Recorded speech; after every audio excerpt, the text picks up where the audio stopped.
Hello, everyone. Welcome to our Getty staff panel, Cyclops, a look at the iconic encounter of Homer's hero Odysseus and the one-eyed giant Polyphemus. My name is Shelby Brown. I'm the Senior Education Specialist at the Getty Villa. My colleagues and I are really happy to be with you today. We hope that you are safe and well with your families, and we hope that we can offer you some fun and entertaining stories and education and a break right now. We're recording, and you will find this program on the Getty YouTube channel shortly. And we are also taking questions on the Q&A button throughout, and we will not get to them until the end. So don't expect written responses. We'll be waiting till all the panelists appear, and I will read questions to them. And I apologize in advance if I can't get to absolutely every question. The four panelists cross curatorial and education departments at the Villa and the Center. They each will take one object from the collection that reflects the story, talk about it for 5 to 6 minutes, and illuminate a little bit about how they first met the Odyssey, what is a hero, why is Polyphemus a monster, what does it all mean? And the objects will be in chronological order, starting with an ancient vase from Etruria up to a Roman lamp. The introductions will be later when I have all the panelists visible on the screen with me, but I'll tell you who they are right now because you're about to hear from them. So my curatorial colleagues in antiquities are Claire Lyons and Paula Gaither. My education colleagues are Keisha Gu and Eric Bruhl. And now I hope this will not be a spoiler, but I'm going to give you a very quick overview of the Polyphemus story, just in case by any chance you haven't been reading the Odyssey lately and it's not at the forefront of your mind. And since this story may have been told as early as 1500 BC orally, before it was eventually written down, and has been around for 3,500 years, I think it's okay, but spoiler alert. As Odysseus and his men are returning from the Trojan War, they encounter friends and enemies. And when they come to the coast where these one-eyed giants live, they don't know that they're giants and they don't know what will happen. So only 12 men go to see what they will find. And Odysseus brings an amazing wine that is unbelievably strong and needs 20 cups of water for 1 cup of wine in order not to be deadly probably to a human, and delicious. They could steal from the giant and go. That is an acceptable thing to do in an epic for a hero. But Odysseus wants to hang around and see if he can get a guest gift. Hospitality is very important. However, they settle in and eat the food of the giant, these delicious cheeses, without waiting for the giant to come back and invite them. So when he does come back, he's furious and he snatches up 2 men and eats them for dinner. Not a proportional response. The men are stuck in the cave, giant boulder over the door. In the morning, the giant eats 2 more men for breakfast, goes out with his sheep, and the men plot how to put out the giant's eye to have a better chance to get away. And they find a giant wooden stake that they sharpen, and they prepare for the evening. When the giant comes back, of course, he eats 2 more men. Odysseus then plies him with liquor, and the giant really likes this wine. He drinks 3 big bowls of it, not watered down at all. And Odysseus tells him that his name is Nobody. And the giant says, well, Nobody, I will give you a guest gift. I will eat you last. He falls asleep drunkenly. They do put out his eye. His Cyclops friends come around saying, what's wrong? And he says, nobody hurt me. So they go away. And the next day, the men escape under the bellies of the sheep, holding to the wool, and they get away on the ship. And unfortunately, Odysseus can't resist taunting the Cyclops, telling him who he really is. And so they almost capsize when the Cyclops ends up throwing 2 boulders. So there's much to learn here from Homer about being a hero and being a monster. I'm about to turn to Claire to talk about the blinding of Polyphemus, but right before I do, I will tell you how I encountered the Odyssey. Very inappropriately, when I was 6, my father told me the most gruesome stories of the men being dismembered and eaten, of the giant throwing up the men as he got super drunk and fell asleep, and of the sizzling eyeball as it was put out. And I was delighted, apparently. And it stuck with me that this was a story worth knowing. I didn't end up reading it in Greek till graduate school, at which point I became a fan for life. So I'll turn you over now to Claire Lyons. My first encounter, like yours, with Homer was in a Greek class, in my case at Bowdoin College in Maine. But for me, the Odyssey really came to life when I went on an excavation in Sicily. Many ancient historians believe that the island of Sicily was the setting for certain Odyssey episodes, including the Cyclops, who supposedly lived on the volcano Mount Etna. Okay, that's admittedly romantic, but it was compelling to see the beautiful places that might have been alluded to in the poem. My research finally turned toward the impact of Greek civilization as it spread west to Italy. In many ways, the Cyclops folktale mirrors a time around 800 to 700 BC when Greek and Italic peoples met face to face. We don't have eyewitness accounts of what happened, but there are clues on two vases which have the oldest illustrations of a much-loved Cyclops story outside of Greece. The first one is this Etruscan jar in the Getty's collection. You can also see it on view in the gallery over my shoulder. It shows the blinding of the Cyclops Polyphemus. The shape is a lidded pithos standing over 3 feet tall and used for storing food. These decorated jars were made in the main Etruscan city of Caere, and a few rare examples depict the heroes from Greek myth. They do so, however, from an Etruscan point of view, and that puts an entirely different slant on the story. The next close-up of the scene shows the 3 comrades thrusting the sharp stake into Cyclops' eye. Notice, first of all, that Polyphemus, on the far left, is not an ogre sleeping drunk on the ground. He's dressed like the others, and he sits in a fine chair, looking more like a local chieftain than a monstrous cannibal.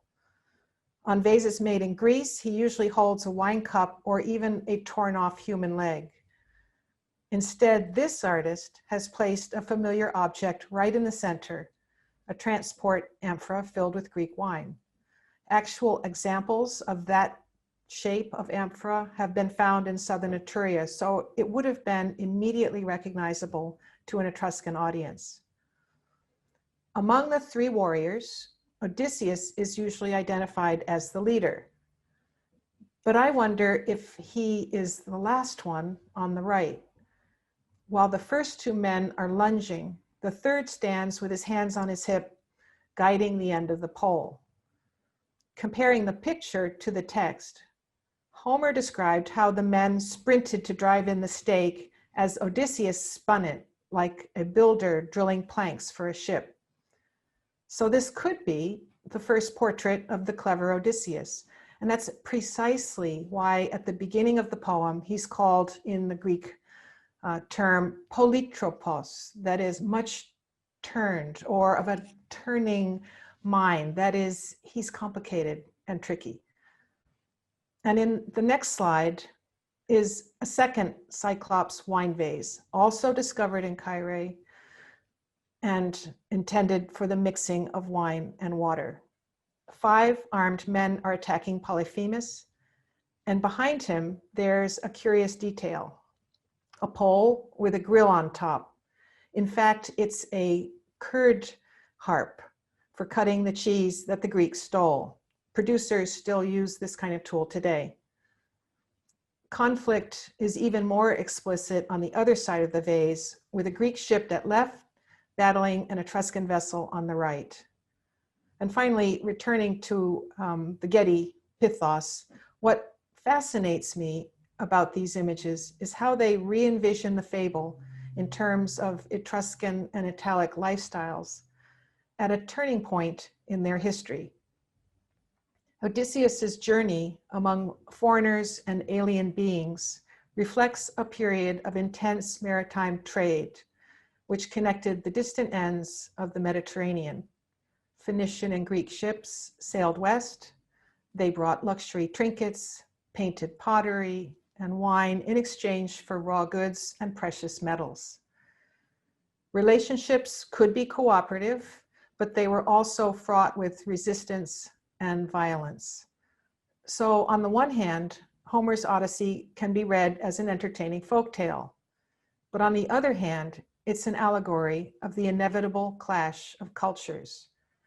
If the fate of the Cyclops sounds familiar, it's because his story has played out in different times and different places over the last 27 centuries.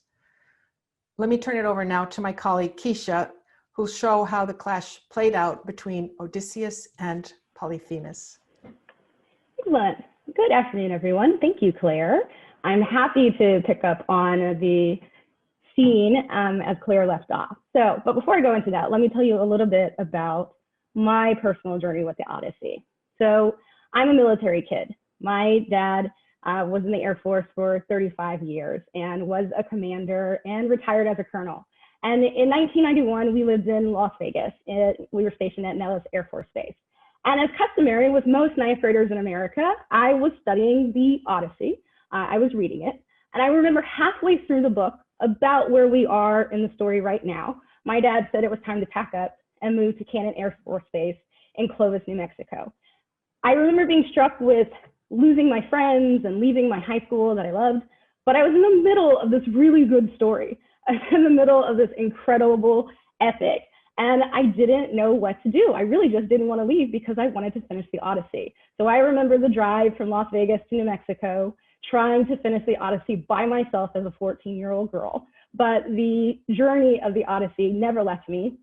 It's something that's so important in military life when we think about our goings and our coming homes and just our, in general, our journey and the Oedipus complex that we all, the Odyssey complex that we all feel as military families. So that's the reason why it's one of my favorite stories. Now, what we're looking at right now is from the Getty collection. It is a wine and water mixing vessel from around 500, 525 BC. And this is showing where Claire's piece of the story left off, which is the rousing escape of Odysseus from the cave of Polyphemus. But what I want to talk about first is the actual piece that we're looking at, the vessel. So this was used to dilute wine. So it was faux pas in antiquities to have wine just straight out. Can you imagine? You had to mix it. It was really something that was considered proper and considered something that would allow for symposiums to properly progress, to smoothly continue without too much inebriation. So imagine that, diluting your wine so heavily. So that's what this type of vessel was used from. The piece that we're seeing right now is one of the scene that we're seeing is one of the most famous that you'll see bestowed upon a lot of different antiquities pieces. This is when, after Polyphemus was blinded by Odysseus and his men, they still were in grave danger. There was still a giant boulder that was blocking the cave, and they needed to figure out a cunning way in order to escape. And so we know that Polyphemus was a sheep herder. And every morning he would let his sheep and his rams out. And all he would do is stroke their backs as they individually went out. So Odysseus, being as clever as he was, came up with the idea to tie himself and his men to the underside of the sheep's belly. And Polyphemus would be none the wiser as they escaped. So if you look really closely, this is Odysseus actually on the biggest of the rams that belonged to Polyphemus. When we go to the next slide, we can see some symbolic elements of pieces that were, that were on some of the pieces of ancient Greece. And so one of them is actually, you'll see the eyes. And so the eyes were sometimes had a protective function. Different scholars will tell you whether or not they had great significance, but for the most part, they showed up on a lot of pieces of the time. And so, you could say that intentionally some painters could decoratively or intentionally, make the eyes intrude upon the scene. Given that we're talking about the Cyclops having lost his eye, I particularly found it interesting to really stare into those eyes. They meant something for me in this particular piece. The other scene that you'll see is very symbolic in mythology, and that's actually the bull and the ram. And so that is, one of the situations where it is just the idea of this force between life and death, this struggle, enemies versus foe, home versus the heart, lion representing a heart. And so it just really shows you the struggle and the intensity of what was happening within that cave. And then the final scene, or the final slide that I'd like to pay attention to, it's nice to be able to have Zoom because you can see all different angles of this particular vase. This is the Greek goddess of victory, Nike. And so with this scene, we can actually consider whether or not Odysseus is actually heroic, whether or not he is someone where we can see the flaws there, because let's think about it. Odysseus and his men, military men, came upon the shores of this shepherd and broke into his cave, ate his cheese, drank his milk, and then blinded him. Now, as Shelby mentioned earlier, it was, an eye for an eye, get the pun, in which, there was actually, some exchange of bad things that were happening. But when we look at it from a standpoint of if you'd like to be critical about it, and I like to be a little subversive and critical about it, I think it was breaking and entering. You broke into his cave and you ate all of his cheese and then left victoriously and a little bit of a braggart, which is typical of Homer. So that's my little piece of the story and my familiarity with the Odyssey. And I love this particular vase from 500 BC. I'd love to turn it over to Eric Bruhl right now, who's going to talk to you a little bit more about the monsters beyond even Polyphemus.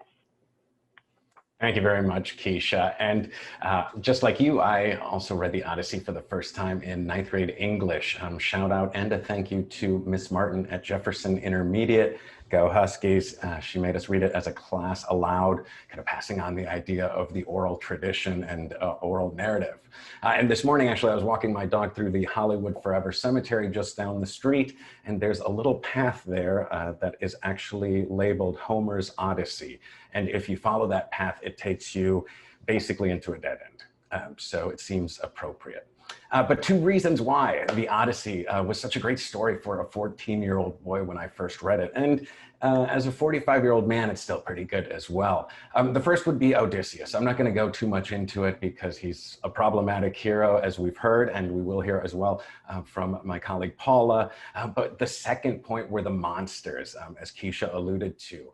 And one of Homer's obviously great monsters is Polyphemus, who the other panelists will be talking about more specifically. And he's a monster because, he lives in a cave, he eats human flesh. As Keisha pointed out, he can't handle his wine, so he's absolutely barbarous. And he's also a giant, like Shelby said at the beginning. He's a cyclops, so he springs from the race of giants who are ancient, and they actually do come from divine parentage. The earth goddess Gaia is their mother, and in the case of Polyphemus personally, Poseidon was his father. So he's very much of divine parentage, but these giants are wild, uncouth, and barbarous. And so let's take a look at an example of a giant in the Getty's collection. And if we look at the first slide, you'll see this small bronze statuette of a snake-legged giant from about the 2nd century AD. He would have probably been part of a group that may have been attached as decoration or ornamentation to some furniture. You can see it's a very emotive and expressive quasi-Hellenistic style here that the artist is playing with. And you'll see this giant, although he's small, is an anguiped. What's an anguiped? It means he has snake's 4 legs, kind of the opposite of Medusa, if you will. And those snake legs strongly associate him to the earth. And Gaia, remember, is the traditional mother of the giants. So you have then this relationship. Polyphemus, as a part of the race of giants, has this close relationship, this ancestry, if you will, to a giant such as this one. If we look at the second slide, you see this bronze statuette of what the Getty generically calls a giant throwing a rock, or throwing a boulder, hurling a rock. It's from about 200 BC, and it's exactly what I explained, or what I just described. It's a giant throwing a rock, not unlike Polyphemus. And the Getty has conservatively not identified the giant, and correctly so as well. But this statuette certainly harkens back to the idea of Polyphemus kind of blindly lobbing boulders at Odysseus's retreating ship, and we'll hear a little bit more about that in a moment. And not a book later, in Book 10 of the Odyssey, the hero and his men land on the island of the Laestrygonians. And like Polyphemus, these are also sons of Poseidon. They are also massive in size, and they also eat human flesh. And in many of the artistic imagery in much of the artistic imagery from the ancient world, and even after that, the Laestrygonians are often placed on these uneven landscapes and depicted hurling boulders down at Odysseus and his men. So much so actually that they destroy most of his fleet. And if we look at my final slide, you'll see the silver gilded applique of the Scylla from South Italy from about 300 BC. And the Scylla, many of you may already know. Some of you may have had a chance to read the wonderful book by Madeline Miller, Circe, which treats the Scylla very, I think, sympathetically and wonderfully. The Scylla here is a monster that supposedly originated not too far from where Claire noted. Some believe that the Cyclopes lived, Sicily. She's traditionally located in the Straits of Messina, and while she's not a giant, technically she's large. Traditionally, she has 6 long serpentine necks with massive heads, with rows of teeth, and she's got this girdle of dogs around her waist. And like these other monsters, she eats humans. She's barbarous. And in the Getty's applique, the snake legs of the Scylla here have dog heads at the end of them, perhaps suggesting a regional interpretation of the monster. And so what I love about all these objects is their size. Every object I've shown you is pretty small when you think about the fact that they represent giant monstrosities. And it's important to remember, no matter how small these objects were, these monsters, these giants were important in the Odyssey. They were gigantic in the Odyssey. And it's arguable that without them, the story wouldn't have been half as interesting. So I'd like to introduce Paula, who's going to, quote unquote, take us home. Thank you.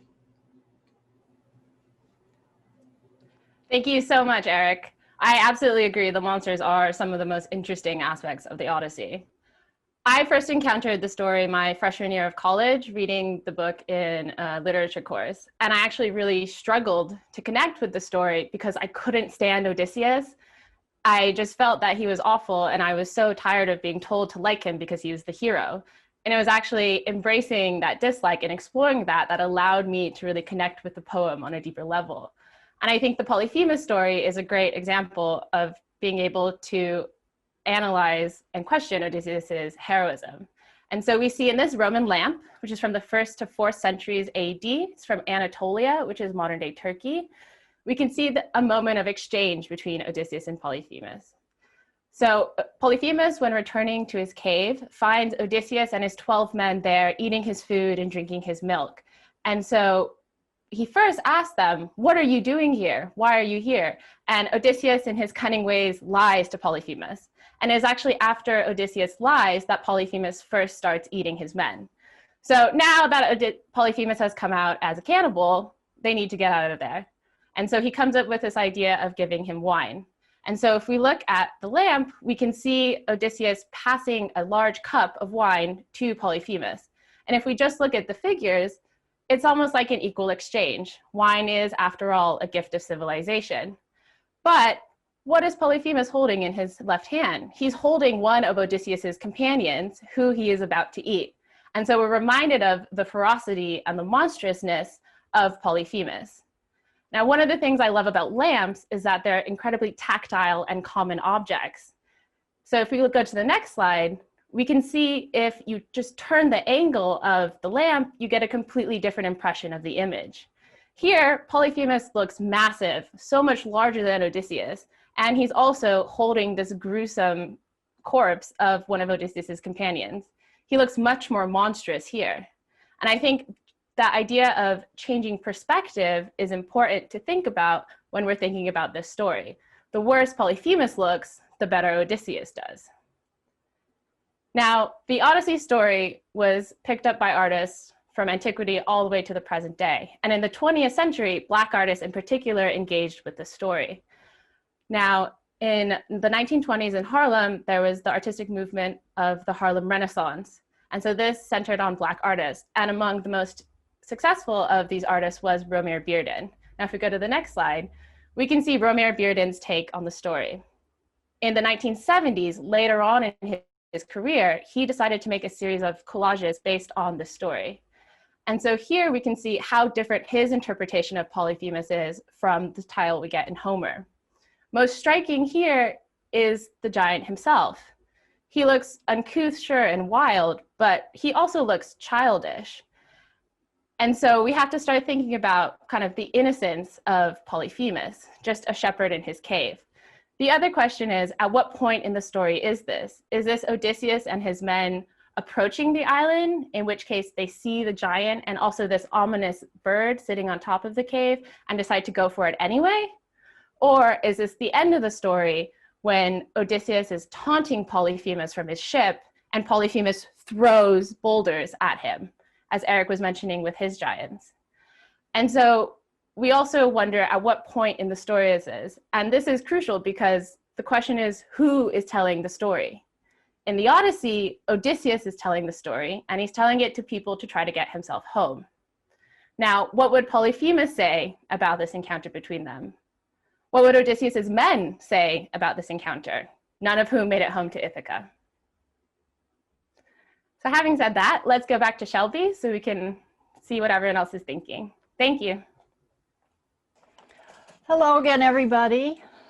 So I would like to introduce all the panelists now that you're about to join them in a Q&A. And your Q&A button is active at the bottom of your screen. Claire Lyons introduced The Blinding of Polyphemus at the beginning. She's a curator of antiquities, a specialist in the art and archaeology of Etruria, pre-Roman Italy, and the Greeks in southern Italy, especially on vase painting.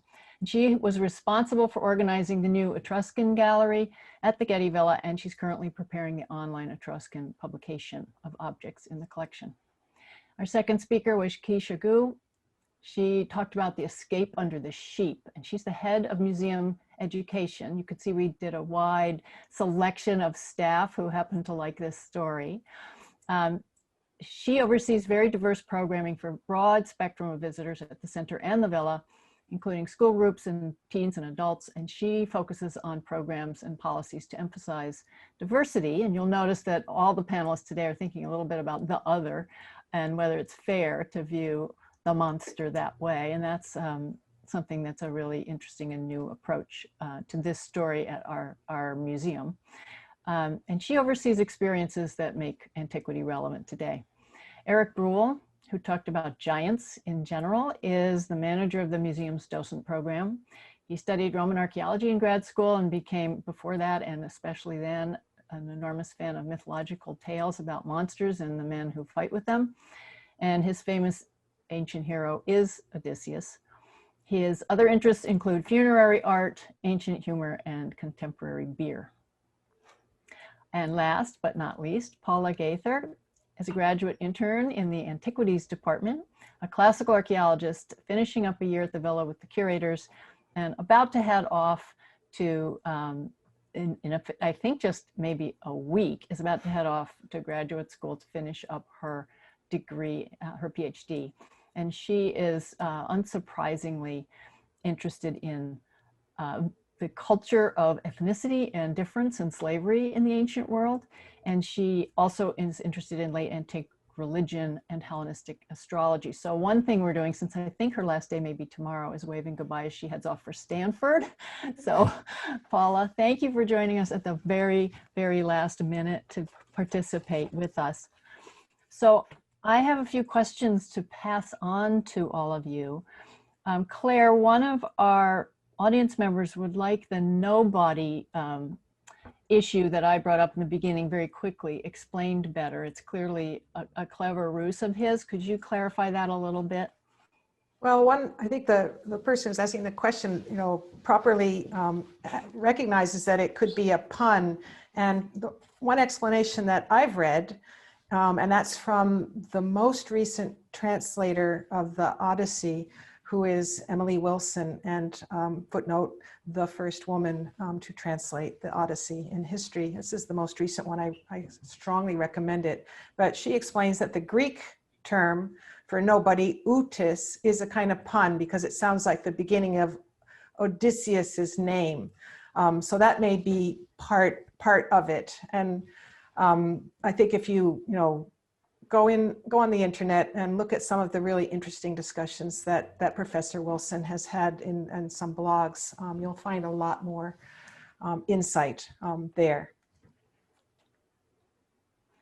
We also got a question, and this is a tough one, although I think we have clear answers from the remains of the texts, but whether the Greeks liked the Odyssey or the Iliad better, and what was the key element for the Greeks for each of those heroes.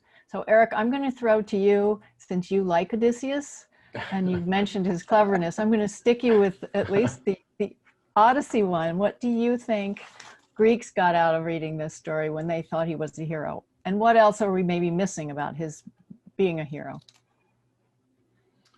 I mean, it's as Paula kind of, Paula alluded to in her discussion, it's that kind of stereotypical generic description of Odysseus as one of the heroes who gets by on cunning and cleverness, as opposed to a hero like Achilles who gets by primarily on strength. And that's certainly, you can understand, attractive to, well, I can tell you as a 14-year-old who wasn't very athletic and wore glasses and sometimes got picked on, it was nice to see a hero who, embodied, let's say, some intelligence and wisdom over brawn, even though certainly Odysseus himself was brawny. But it's the takeaway there, I think, from this story has less to do with the person who Odysseus embodies as much as this idea of, life is a journey. It's incredibly difficult. And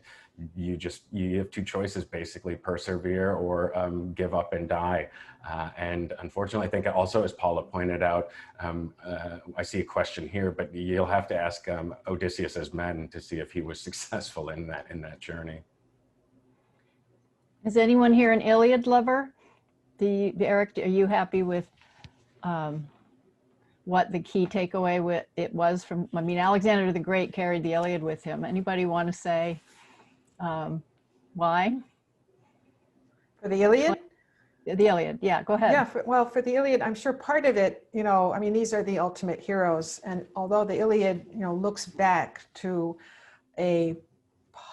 one of probably several Bronze Age conflicts, wars, and those stories that came out of it, and the heroes that came out of it, it was always going to be relevant, and it is always a kind of model for Greek conflicts, battles, wars with the East, whether it's at one time, long before the Trojans, or in the historical period with the Persians. So it always provides a kind of model of heroic behavior, and it would have had certainly a kind of political import over the ages. And Keisha, you have a military dad and a military outlook in some ways, and you don't like him very much anyway, but can you see in Odysseus some things that, as a military kid, or that as knowing your dad, would be good qualities?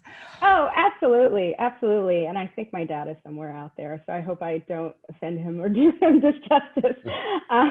But, I mean, as much as the Iliad and, Achilles was about, as Eric was saying, the brawn, there is some level of strategy, and there is some level of, cunningness that needs to happen within a military operation, right? So you can't just go in all guns a-blazing. And so I think that I can appreciate Odysseus because he was a thinker, and he was certainly clever. He was also incredibly, he had a sense of, there was a little bit of humility in him, but at the same time, like, to get to the place where he had to get to in climbing the military ranks, I think that he had to be a little bit of the person that he was. And so certainly as a military kid, I can see that. I can see how he was able to climb the ranks just because of his mind. And there was a certain way that he needed to interact with his men, with people, in order to get the job done. So I know I give Odysseus a hard time, but at the same time, like there's some good there. There's some good military strategy there. Winking at my dad. Paula, we have a question about whether parallel figures in other cultures evoke Polyphemus and his species. And well, we know in one Harlem culture today, if you could put it that way, that he certainly came up again. Could you elaborate a little bit more on what if we know what Romare Bearden was thinking, and also whether he was drawing on any other imagery or not specifically only on Homer? Do we know that? Yeah, Romare Bearden, so he makes this Odyssey series in the late 70s, but actually earlier in the 40s and the 50s, he played with the idea of an Iliad series. So we have a series of watercolors of tales from the Iliad too. So there's something about Homer, particularly that Bearden was connecting with. More generally in the Harlem Renaissance, Homer came up. There's Derek Walcott's Omeros, deals with the idea of Homer and the Odyssey. Later on, Toni Morrison's Song of Solomon also deals with this Odyssey story. There's many aspects of the tale that people resonate with. More generally, the Cyclops is also it's a folk tale. So beyond this specific Polyphemus episode, there is an idea of a Cyclops that comes up in many Mediterranean cultures. But just back to particularly the Bearden representation of Polyphemus, what I've read is he was thinking about kind of the idea of Polyphemus as an innocent. In many ways, Odysseus plays a lot of the kind of language tricks that Black people encountered with colonization, ideas of the I am no one, playing with this idea of language, blaming Polyphemus for breaking guest rights, even though Polyphemus's culture doesn't follow those guest rights. So there's an idea of we have to think about Polyphemus as an innocent, or almost like, yeah, as an innocent in the situation. There's a really quick question I think I can answer that's about how long they were in the cave. When they went into the cave, it was day one. Polyphemus ate men that night. He ate men the morning of day two and the evening of day two, and they got out on day three. We have a question about how these artworks are from across the Mediterranean. And do we know the distribution of Odyssey-based artworks across the larger ancient world at that time in particular? And I'm not sure who wants to answer that one. Claire's nodding. Well, I'll give it a try, but in many cases, we know where objects with Odyssey and Iliad iconography come from, but in many cases, we don't know where they were found. For these early scenes, at that moment when this tale becomes truly popular, and the Cyclops was the most popular scene for a long time before they even started to illustrate other aspects of the Odyssey. But for that group, we actually know pretty much where almost all of them come from. So there are several on the Greek mainland. I spoke about several that come from Italy, and particularly the major Etruscan site of Caere.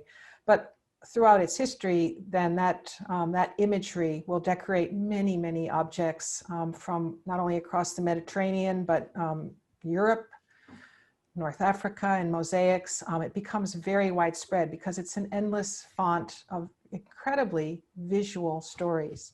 So it's like an iconographic encyclopedia. Artists turn to it all the time. There's a question that is very important to the whole story of the Odyssey about Poseidon, because Polyphemus is Poseidon's son. And the question is, did he ever avenge his son for what Odysseus did to him? The answer is, boy, did he. Claire or anyone? Claire's face is still in front of me, so I'm looking at Claire. Would anybody like to deal with Poseidon and his vengeance?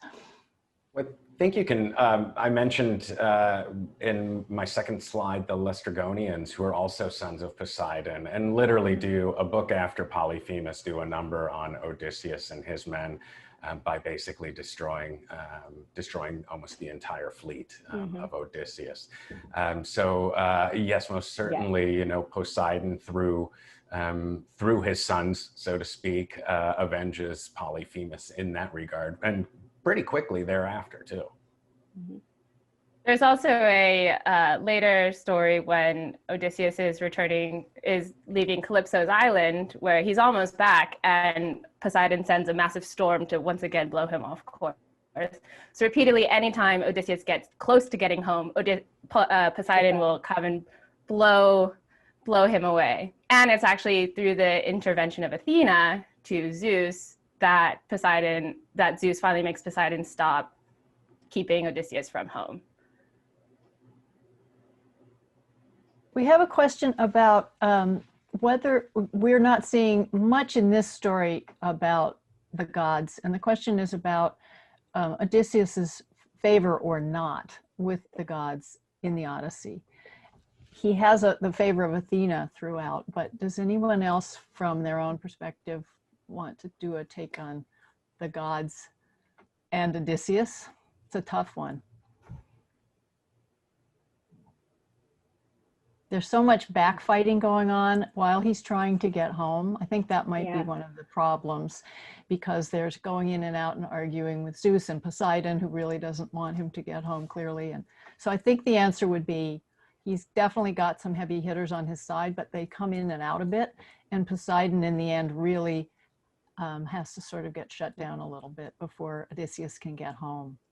One thing we didn't say was that at the very end, Polyphemus issues a curse basically and says, may you get home after an incredibly long time, in terrible shape, having lost all your men. And all of that Poseidon listened to very, very carefully.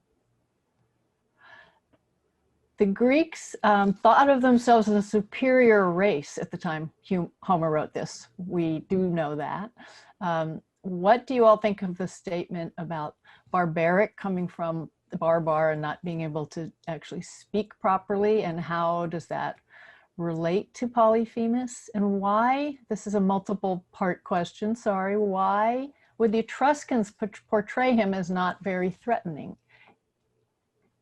Well, that's an excellent question. In fact, you know, Greeks did consider those who did not speak Greek, but who spoke foreign languages that were incomprehensible as barbarians. That's sort of imitating the noises that they make. But in this story, that's not the problem. That's not a criticism of the Cyclops. What makes him alien, what makes him other and uncivilized is that he doesn't drink wine using the proper etiquette, as Keisha explained, of mixing it.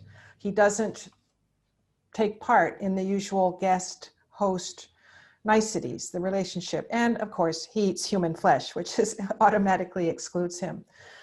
So that's how they characterize his otherness in this tale. Why the Etruscans, to me, I see a different spin on the story, because they are really, as I explained, you know, portraying him the same size, same kind of dress. He even has a little crown in his hair, sits in a nicely carved chair. So it's not like other Greek vases where he's much larger and naked and on the ground. He really could be perhaps assimilated with another kind of local shepherd, a local, you know, chieftain, that sort of thing. And it's not unusual. The Etruscans were really receptive to outside, you know, not only products, but stories, but works of art, but styles, but ways of thinking. And yet they twisted them. They turned them and used that Greek influence to their own purposes, for the purposes of their own culture. So you have to imagine, think about it. If you were an Etruscan aristocrat sitting around drinking wine, big vase, looking at these stories, laughing, telling them, who were they thinking of? Who was the victim? Who was the Cyclops? One of their southern neighbors, perhaps one of themselves who was unfortunate, It's a really interesting exercise in looking through someone else's eyes. I think I'm going to give you all a chance at 2 more questions before we start to ease out of here. Someone's making a good point about how ancient Greece was a series of independent city-states, and is wondering about the Odyssey as a uniting tale and whether it would have been perceived differently in different places. And I'm thinking about how all of us are sitting here united by this story 3,500 years later. Everybody reading it in school, everybody liking it and seeing it through every 10 years, I would say, a slightly different lens and different approach. So in some ways, it's obviously been unifying people for thousands of years, and yet we wouldn't have 80 translations and retranslations in just English in a few hundred years if it didn't need re-examination. But if we go back to 700 BC, is this uniting, or 500, how is this uniting different regions? I think in large part, you could argue to some extent at any rate that traditionally this is oral, this is part of the oral tradition. And once it is written down by whomever, we'll call him Homer for the purposes of today, I guess. But all of a sudden that oral tradition is really tangible, I guess. And I'm not saying that united anybody, but that's certainly, it seems, when this oral tradition turns to the written word, that especially in a common language, that could potentially be a unifying, uniting element. Mm-hmm. I'm going to end with an unfair, open-ended question, but that means, just as with taking a test in high school, you can sort of weasel around it if you need to. And maybe all of you would want to answer it. The question, and it's specifically about reaching home and Penelope, but the question is, does the end in the Odyssey justify the means? It's huge. Possibly no one wants to take it on. I'll say something. So Odysseus at the end, he returns home to find the house full of suitors. So actually one of the last stories in the Odyssey is Odysseus really slaughtering a house full of suitors. So even the end of the story ends in this kind of like intense bloodshed. So I personally don't think the ends justify the means, but I also think that you have to view Odysseus as a figure coming off a didn't really want to be a part of, then having to travel home for another 10 years. You can only imagine how exhausting and how violent he must have had to become in order to even survive this ordeal. So even though I don't, think that it really justifies the means, I also understand kind of the mentality that Odysseus would have, in which he thinks that this is the only way to solve his problems. Yeah. I would also say that, looking at it from a romantic point of view, just the thought that he would do anything and that he would go through anything and endure everything that he had to endure because he was trying to get back to his sweet Penelope.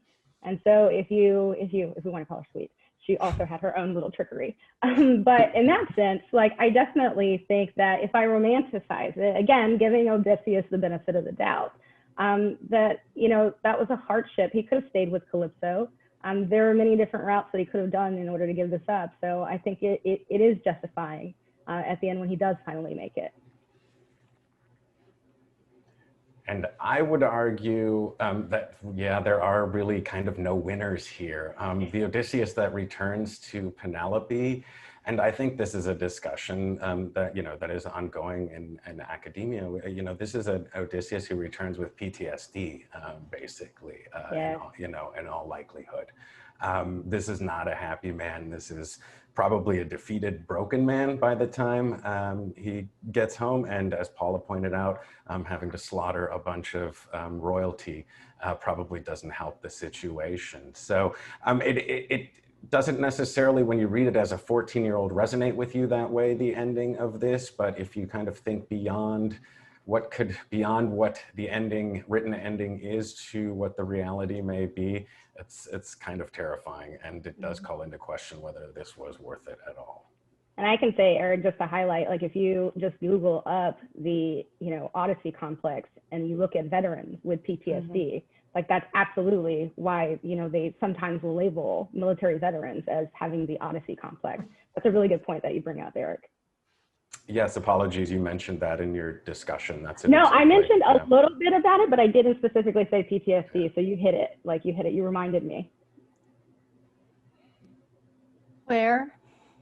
Well, I was thinking of it more in terms of, as a literary production or as an experience. So in fact, it's going to have a somewhat happy ending. At least Odysseus will return to Ithaca. He will reunite with his wife, Penelope, but he does need to have all these adventures, all these encounters, all these near-death experiences in order to get there, because it's an oral performance. This lasted for hours. I think it's perhaps even a whole day. So you had to hold an audience who's eating, drinking, listening to the oral poet, and it's going to be story after story in a kind of almost free-form way.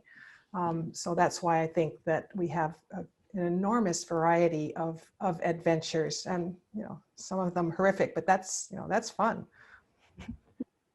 Just in defense of the man, since even rereading it just before this panel, I was so struck by how much he brags and how he has to get his name out there and how he's always saying he's the best and he makes his men look like losers no matter what. But that was what he was supposed to do in his epic context. He's a person of his own context too. So I think he is a hero in his own time. And he's much more obnoxious today when we read about him. So thank you, everybody, very much. This has been a lot of fun. Please, listeners, viewers, go find us on the Getty Museum YouTube channel if you've forgotten all the nuggets of wisdom that were dispensed today. I thank all of our panelists and all of our viewers. Go forth and read Homer's Odyssey. 2 latest books, Peter Green or Emily Wilson, will do fine, and have a really good time reading the original. Thank you very much, everybody, and goodbye.